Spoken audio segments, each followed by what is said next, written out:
Hey guys, I'm Kirko, welcome to a new series. Today we're going to be checking out Vagrus, the Riven Realms, which is currently available on itch.io, and you can go check it out and play the prologue, which is currently the only thing available to play. So, that's what I'm going to be checking. It's kind of like a demo to the game, works as a tutorial-ish stuff. So this game, you travel around in a caravan. You're a caravan master. You follow a story, kind of like the Fallen Star, the Nomads of the Fallen Star that I'm currently playing, kind of like Battle Brothers.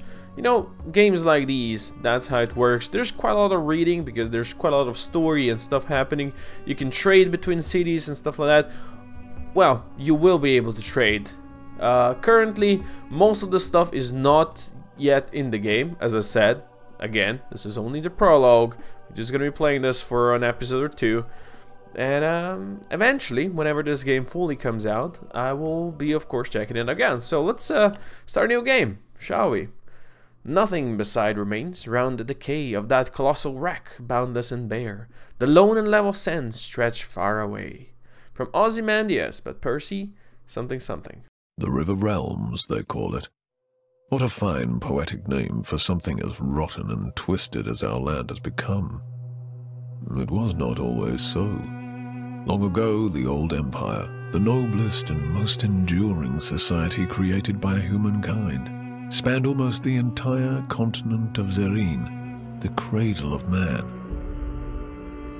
But after several millennia of progress and incomparable achievements, inevitably, the empire began to fall into stagnation and decadence. Desperately holding on to their privileges and resisting change while trying to avert the collapse of the realm, the emperor and his theocracy took to measures that were worthy of true despots in cruelty. Subjugating weaker realms, enslaving whole nations, strip mining foreign resources, oppressing imperial citizens, war on several fronts, genocide. Eventually, the gods could no longer tolerate such horrors wrought in their name. Foretold by an abundance of divine omens, they descended upon the empire to right its wrongs. Thus, in a chain of dreadful events that became known as the Calamity, they annihilated the empire in a matter of days.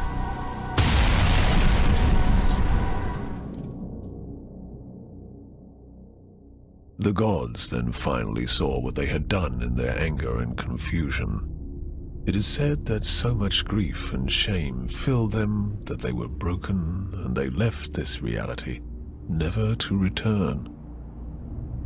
The continent and its inhabitants seemed dead, but at length survivors began to crawl out of their hiding holes and faced a land that no longer welcomed them. Arcane anomalies, the fallout of the Calamity, now riddled the continent, and people realized that they had to share their new home with changed and twisted creatures.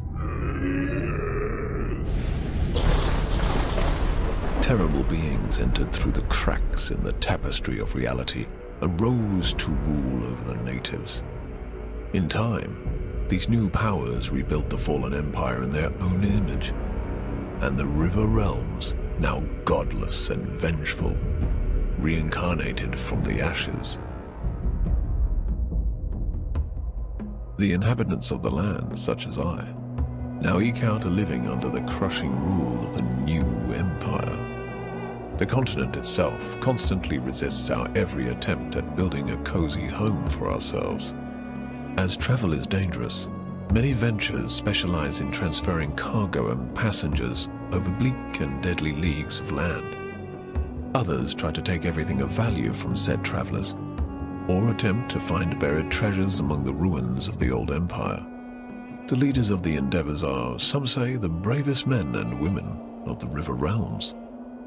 Such a leader is called a Vagrus.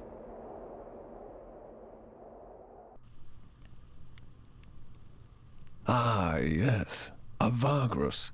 What a profession. Daring and savvy, always watching the horizon, always looking for an opportunity, and of course, for what is best for his comitatus, eh? And you are a Vagrus too, are you not? Many of your kind have I seen in my long life as a vagabond. Care to listen to a story about your exquisite occupation, good master? It is a tale of woe and terror, but it is also a tale that is true, as I have seen it with mine own eyes. Yes, tell us the tale, old man. It's the prologue, which is what we're gonna be playing. Wise you are, good master. My tale is of a Vagrus, such as yourself, but one whose fate was cursed and wrought with ill fortune. It all happened a long time ago. 10 years, maybe more.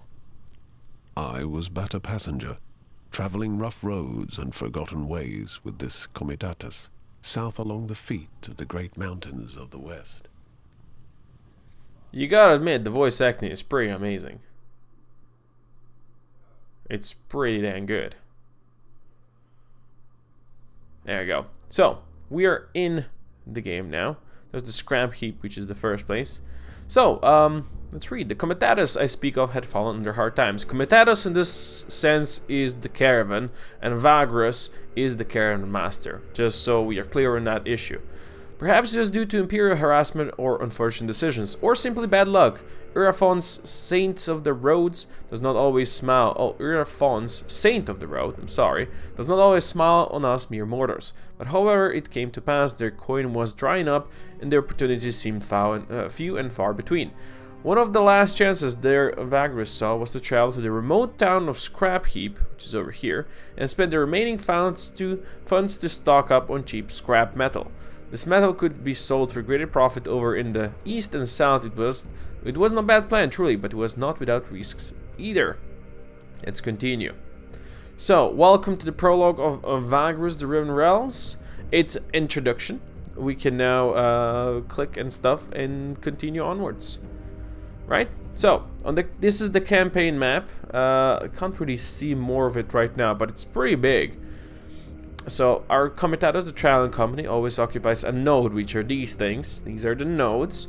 And then there's the traveling paths, you know, so maybe eventually you're going to have more paths flowing from that one node you can go. And then, you know, you can spend the movement points. Currently we have 10 out of 10 movement points. We have a morale of 3. 3 days worth of supplies. We're fresh. Our vigor. Fresh. We have some Draka, some Bros, and some Lyric, which I guess is gold, silver, and copper. If I had to go with that one, sure. And we have 60 out of 14, 17, 417 cargo is what I'm saying. So we're gonna travel over here. It's gonna take 7 movement points, and we can move over here. So it moves between these nodes. So we have an event over here. Most of the story is presented through interactive text called events. So over here we have an event. Having gone ahead of the column with a handful of scouts, you watch from a ridge as your comitatus slowly trudges along, making its way ponderously among dormant geysers and broken terrain. All around you, the hills smolder lazily in perpetual twilight. Are you alright? Javik's voice resonates sympathy as he appears next to you on the ridge. You nod slowly, but do not look at him. Your gaze lost in the distance, but where ash cloaks the horizon and towering mountains to the south and west. This is beautiful. I like the art over here, by the way. Turning to your commies, you note his supportive smile. You and Javik has been traveling around the realms together for years now. I guess this is Javik. There's no other person in the world who you trust more than you trust him, except perhaps yourself. I know you feel constrained. I know you feel constipated. But I still feel like I said before, you made the right choice by leading us here. Alright, so we have options to say to him. Time will tell. I still have my doubts. There was much of a choice. Alright. It has to work. We cannot fail. Not like this. Thank you, but the last thing I need right now is a clumsy pep talk. Oh, wow. You know what? We're gonna go with time will tell. That's fine. Javik nods. True, but it's better than just giving up. The crew agrees too. That counts for something, no? It does, yes. Good to know why they still have faith in me as their Vagrus. Or perhaps they're just desperate as I am. Doesn't change the thing about predicament, huh? You know what? I'm desperate. Yeah, let's go with 2. You glance at Javik, notice the worried look he's given you. You turn away back towards the horizon. No reason to be crestfallen yet. We just stick to the plan. Why should it not work? We might all be still constipated, but that's okay. Yes, the plan. It may work, yes. The plan. You talked your traveling company into this a few weeks ago, but with each step toward the western mountains, more and more of them start to have doubts, such as the way of the road, perhaps. When the text in the event is highlighted by pale blue, it means that you have found a codex entry. Clicking on the such text opens the codex. So we can click on the scrap heap over here, and it's going to tell us over here in the codex, hey, this is a town, you have a description of it, a history, a lot of reading if you want to do it. It's pretty good.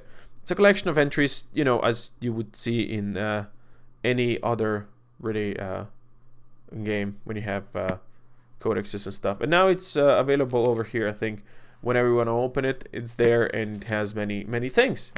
Okay, so let's see, what is our plan? The plan involves a desperate attempt at squeezing a low selling price for metal bits out of an old contact of yours in the town of Scrap Heap. Stocking up on said metal by spending the rest of your coin and bringing the cargo down south along the Molten Tongue to Devon via Arenum and Ash. Definitely not going to remember these names, but hey. There's a shortage of metal in Devon, and no several buyers would give a pretty price for your goods, if you can only make it there before many others with a similar cargo do. Such contracts are the boon of decades spent on the road, but even if Narbo, that villain, gave you an agreeable price in Scrap Heap, the road is not without its risk. Sneaking through the gap between the dead forest and the Molten Tongue is inviting disaster, so it's not path many Vagri would take. And of course, if this fails, you have utterly run out of alternatives. Do you think Narbo will help us? The old scavenger was never famous for his goodwill, Jarek wonders. One can only hope. I haven't seen him in years, but we always did good business. But you're not sure he'd remember you, or if he's alive at all. You know what? If he's not willing, we must find a way to compel him. I like that answer. Let's go with 2. Okay. These are dark times and call for desperate deeds, but such thoughts make me really uncomfortable, to be honest. Jarek drops his chin absentmindedly. I'm also still constipated, so. Oh, he has a sorcerer's talent to read my mind. Taking a peek, my friend? Apologies. Jarek quickly rubs his eyes and looks away briefly. I'm still constipated. You know how it is. It comes to me so naturally that sometimes I don't notice I'm doing it. Your thoughts were loud, Vagrus. I have to actually block them, you see. Yeah, likely excuse, Javik. After joining your Kokoplays 6 years ago, Javik proved to be an invaluable asset, even though he sometimes has constipation. Not only does he sense moods and thoughts around him, he's also able to subtly manipulate others when he focuses his inner energies. It comes very handy when doing business, so we have a mage with us. That's kind of cool, or a sorcerer. I like it. Then there's his other perks. A few times you saw him shatter the minds of men and beasts who tried to kill him. Not a pretty sight, but a very effective deterrence. Yet, because he's not a trained sorcerer, at least not in the traditional sense, his abilities are sometimes difficult to control. You've become accustomed to his impromptu thought scans, while others find it less bearable to be around him. For this reason, he has kept his abilities a secret for many years overall, but you can't keep a secret such as this in the close-knit community of a Kokoplays, especially not if you keep bursting minds and knowing things you shouldn't. Alright, there are only a handful of your combs who put up with being near him for long, but even so, he hasn't probed your mind in years, certainly not on purpose, maybe by accident. Perhaps he's less in control now, which suggests he's more on edge about his whole trip that he lets it show. Just make sure it does not happen again, you grumble as you start to make your way down the ridge and back to the calm. A long day of travel awaits you. Let's go. Return back to Kokoplays. So you can see, we read quite a lot for just one event there, but that's, you know, the story unravels. As we were coming up to the gates of Scrap Heap, this trash pile town of cutthroats and scavengers, we could see the vast mountain ranges of shattered Vendar Thar looming ominously over the horizon, half shrouded in the gaseous vapors belched forth by the volcanoes in the far west. I like the music right now. My companions prepared to do their business in town as fast as they could, not wishing to tear about in this notorious place. Well, let's go down here. Hold space first, of course. Of course. Down here, travel. Boom. We made it to Scrap Heap. Perfection. So, we made it down here. There's a dinosaur or something like here. I like that. So we can select from a variety of options on each pane. We're gonna have more panels over here, I'm guessing. Resublighting, trading, and stuff like that. That's okay. Yeah, show tutorial. So, right now we have a story. At the foot of the ever fuming mountains of the ancient dwarven kingdom lie scrap heap, the town of scavengers. Debris and junk is piled to veritable hills upon which the rickety homes of the decrepit inhabitants stand. Ash lingers everywhere, and the sun is almost always absent from the twilight skies. Deals are struck day and night over the precious metal scraps gathered in the ruins of nearby Devendar Thar, while the Heap King oversees all from his dreaded tower. Soot-covered faces watch from under ash-laden awnings. Life is cheap that iron here. Cheaper than iron here, some say. So you get the idea of how this place looks. I really like this kind of a role play into this. It's like a mountains towering above this place and just fuming with ash and dark skies constantly, and you know, people are just fighting for every scrap. And as I said, life is cheaper than iron here. Okay, let's track down Narbo. Let's see what he says. You make your way to the Wraith's Stash, a notorious watering hole tucked away in a small street just behind the imposing tower of the Heap King, but not quite under its immense shadow. Not many frequent this establishment, which makes it perfect for Narbo and his little operation of honest merchants. Apparently, the knave is not only alive, but has done well for himself in the past decade or so. Taking only Javek, you leave the comitatus to the care of Titus, your quartermaster, where you're going negotiating. Ash is filling from the black sky as you cross the street and nod to the bouncer of the Wraith's Stash. You give him your sidearms quietly. Rules are rules, at least as long as they can enforce it. Yet they have the courtesy of allowing you to keep your dagger. And of course, they have no idea what Javek is capable of, should it come to a scuffle. Not that you expect such a thing, but with Narbo, one never knows. Though you've told your crew that him and you go way back, the entrepreneur is capricious and manipulative man with whom you did not part on the best terms last time. Does he remember that? Surely. Could he be persuaded to take your proposal? Who knows? Your eyes slowly adjust to the dimness of the tavern's interior. Only a few candles and a lamp at the bar illuminate the common room. Shadowy faces turn towards you and observe you through the thick smoke. The bartender, a thick-set man in a dirty tunic, is chewing tobacco serenely. Above the bar hangs the skeleton of a large heap lizard on display. Narbo is sitting at a table in the back, his bodyguard half hidden in the darkness at the wall behind him. So we're gonna go there confidently over to Narbo. Let's go. Sup, buddy? Wow, that's a lot to read. The entrepreneur looks from a stack of papers in front of him and rubs his eyes. Narbo is a corpulent man with a bushy dark beard and a few missing teeth. You know, paints a pretty picture. Part of his face is covered in a scar similar to those left by old Burns. That, coupled with the withered and mutated left arm that hangs limp at his side, is a clear indication of the taint. The merchant wears a leather jerkin studded with a small bronze and bone coins, a sign of wealth and boldness. His bodyguard, a lean man with tribal tattoos and an outfit made of leather strips, moves his hand calmly to a spear that leans against the wall. You see, spear not the best weapon for close quarters over here, just saying. Just pointing that out. Narbo's mouth falls open as the spark of recognition flares up in his eyes. No wonder, it's been 10 years. The fuck, mate? He blinks. I thought you croaked. People, Narbo waves his good hand around and looks at his bodyguard. Told tales of your demise. The man finishes his sentence for him, as the merchant nods vehemently. That business with the Karnak house and the storm, Narbo adds. You tell him that you were indeed at Karnak when the terrible arcane storm struck. You described the horrors of that night briefly. You add how many of your original comitatus died there, close friends, old traveling companions, but you walked away unscathed. This was years ago. Sheesh, the fucker Irafons looked after ya something fierce, eh? Narbo chuckles heartily. But I'm sure you ain't come to reminisce about good old times, eh? His predatory smile makes you cautious, even though he invites you to sit down with a casual wave of his meaty hand. Alright. I'm not gonna apologize to him. That's definitely not what it's gonna be. You know what? I will remind him how I don't like threats. Nope, do not. Well, looks like you're still tough as Zarin shit. And are we paranoid, eh, too? Nobody was making no threats, Narbo flashes a cruel grin. I was merely referring to the way you scrammed the last time we saw each other. There's a long pause as Narbo and his men pierce you with their gazes. You have to say something. You know what? Down to business, no apologies. You tell Narbo to let bygones be bygones. Instead, listen to what you have got to offer now. You got some balls coming here, all business and bold. After a tense moment, his stern expression turns into a toothless smile. I like it.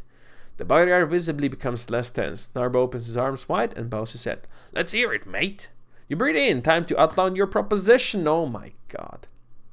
Some choices have dependency, meaning you can only pick a certain choice if you have the right prerequisite. Perks, companions, resources, journal entries, and so on. Some choice involves tests. It can be failed and stuff. So this one we have persuasion and charismatic, so it's a high chance of success. We can't do this one because we don't have a secret.